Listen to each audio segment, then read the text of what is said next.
Je commence en faisant un petit peu de publicité sur ce livre-là que je viens d'écrire et vient de sortir au Québec, parce qu'en fait, toutes mes réponses se basent sur ce livre.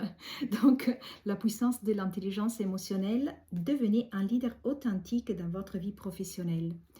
Et, oh, oui, si vous l'avez, montrez-le comme Andy. Merci, c'est gentil. Donc, en fait, comme disait Vanessa, dans les organisations, il y a des êtres humains. Et donc, moi, je parle exactement de l'individu comme premier acteur de l'environnement. Mais il n'y a pas seulement mes émotions, il y a aussi les émotions de mon équipe. Et il y a aussi les émotions, c'est comme une sorte d'émotion de l'organisation. Il y a des organisations qui sont plus joyeuses, plus sérieuses, plus prudentes.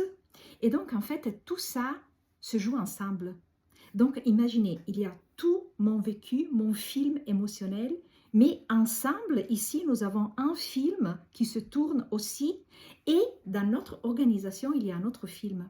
Donc, gérer tout ça ensemble avec toutes ces interactions qui sont multiples, c'est sûrement quelque chose de très difficile.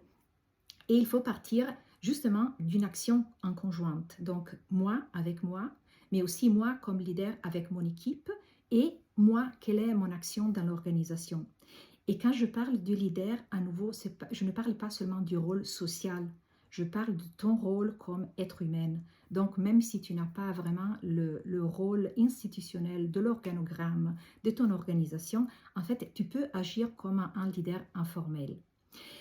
Et donc, je veux rebondir sur une question que j'ai vue, que c'était exactement sur qu'est-ce que c'est un exemple de croissance post-traumatique.